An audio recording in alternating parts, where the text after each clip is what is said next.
They say hospitals are places for healing, but for me it had become the stage for my breaking point.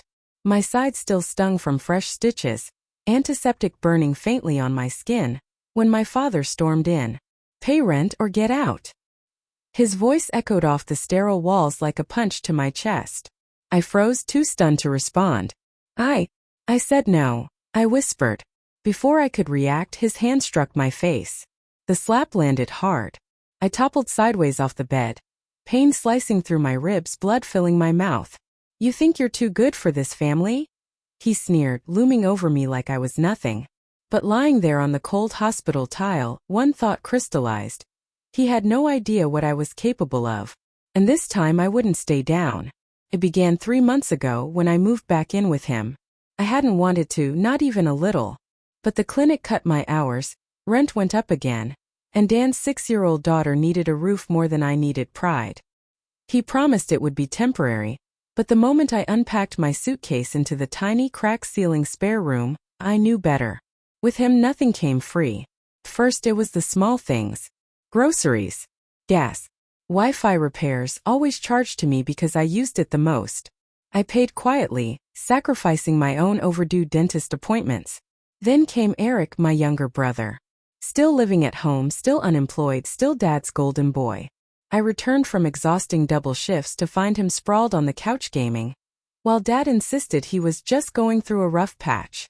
Yet Eric had no trouble charging Uber Eats to my card until his accounts were reactivated.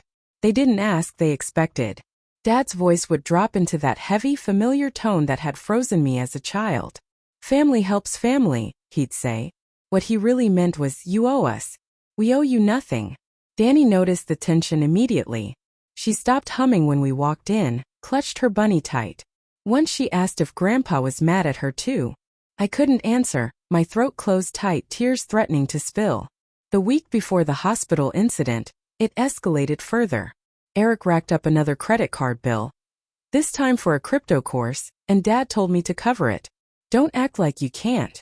You're working double shifts." "I'm saving for Di's inhaler refills," I murmured. "What's more important? Her lungs or your brother's future?" He snapped. That was when it hit me. They were gone, completely unreachable. The accident happened after a brutal overnight shift. Rain slicked the roads and a red light distracted me for just a second too long. A truck turned across my lane. Impact. My car spun. I woke up on a stretcher, the only thing on my lips Danny's name. The doctor said I was lucky. 6 stitches along my ribs, a sprained wrist, and a nasty hip bruise. Overnight observation. And the next morning he walked in. No flowers. No soft, "How are you?" No check on Danny. Just, "Pay rent or get out." His slap had left a bruise that pulsed with every breath. I was sent home with gauze, painkillers, and orders to rest. How do you rest in a house that doesn't feel safe? Back home, he acted as if nothing had happened. No mention of the slap, no nod to my bandages. He only asked if I'd remembered to transfer this month's utilities. "Your room uses the most heat," he said casually, sipping coffee. "And that kid leaves the lights on all the time." I swallowed the lump in my throat, nodding silently. That night, I traced the pale scar on Danny's cheek from a recent playground fall while she slept. Back then I would have panicked. Now my own pain didn't even register to the people I called family. The next morning, a typed letter slid under my door. Effective immediately, rent will increase by $200 per month due to additional strain on household income. Payment expected by Friday. G. E. Monroe House Management. I laughed, though it wasn't humor, it was survival. I texted Dad asking if this was a joke. His reply came instantly. "You live under my roof. You pay what I say. That's adulthood." 2 days later, Eric knocked on my door. "Dad said you'd help cover my car insurance this month." His car hadn't moved in weeks. He shrugged. "Still got to keep it running." I felt like an ATM with no PIN required. Even Danny noticed. "Mommy," she whispered while brushing her teeth one night. "Why does Grandpa only talk nice when you give him money?" I couldn't answer. My throat was too tight. But something inside me shifted the next day. Megan, my best friend from nursing school, came by with groceries wrapped in a soft blanket. "Why haven't you answered my calls?" she asked gently. I poured everything out, tears spilling uncontrollably. She listened silently. Then she reached into her purse and pulled out a small key. "I've been holding this since your mom passed. She wanted you to have it if things got too much," Megan said. My hands trembled as I took it. The key was brass, small with a tiny M etched near the base.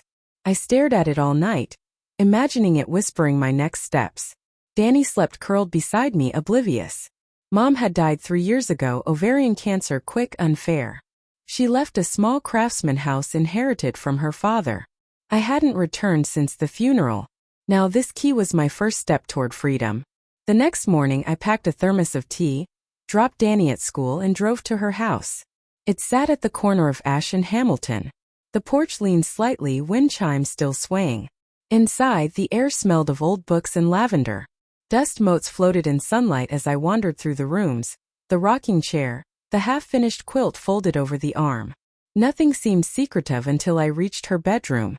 The closet housed an old filing cabinet. Always locked, always off-limits. I held my breath, inserted the key. Click. The drawer opened with a metallic groan. Inside were neatly labeled folders. Property deeds, East Oak Bank trust accounts, letters to J. I reached for the last one. It contained 3 items. A notarized letter naming me the sole beneficiary of her father's estate, a deed to the property we were living in, and a short handwritten note from my mom. Eric folded his arms, stubborn as ever.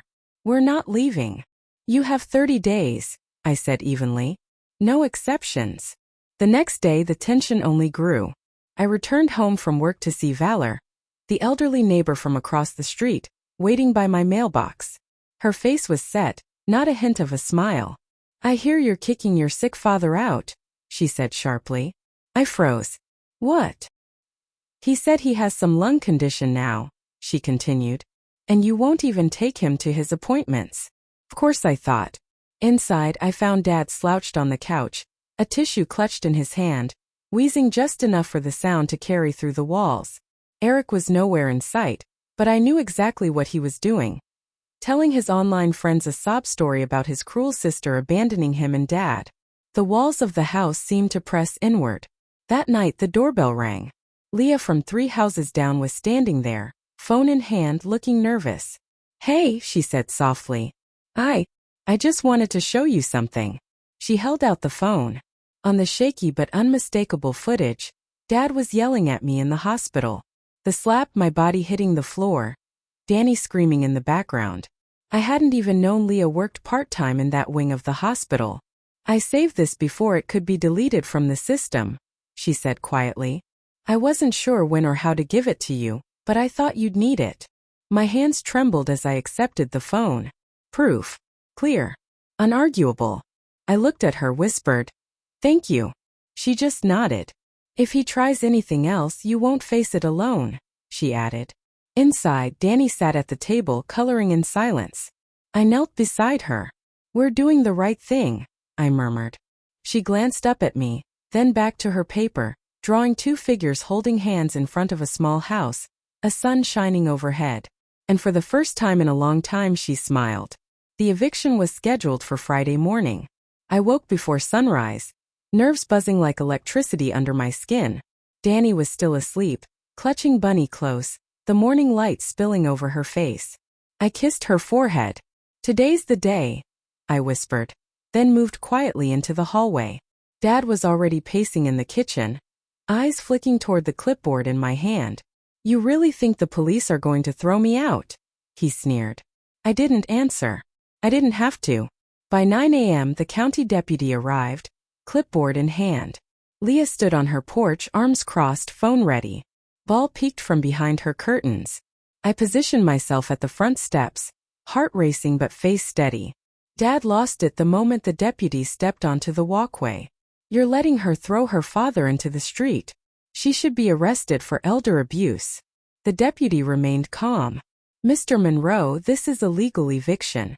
You were served and today is the deadline. You must vacate the property immediately." Eric appeared behind him, hoodie half-zipped, hair messy. "You're making a huge mistake, Jess. No one will believe this." I held up a flash drive. "They already do." I plugged it into the deputy's tablet. The video played, the slap, the screams. The deputy nodded slowly. That was enough.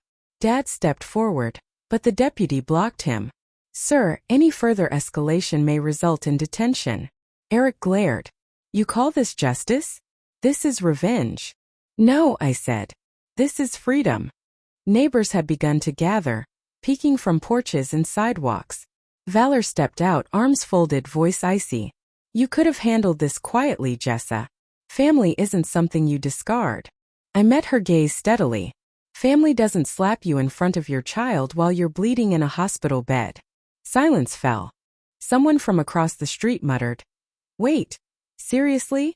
I stepped onto the porch, clutching the documents tightly. This home belonged to my mother, I said, my voice steady. My grandfather owned it before her. The deed is in my name. And for years I've been covering every expense in this house while being disrespected, ignored, and even harmed. That stops today.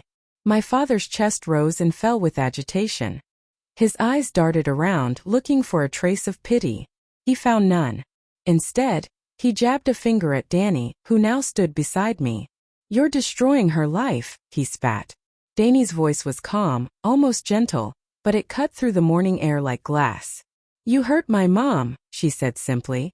That's what broke everything. Dad tried to speak, but no sound came out. Eric stared at her as if she were some apparition.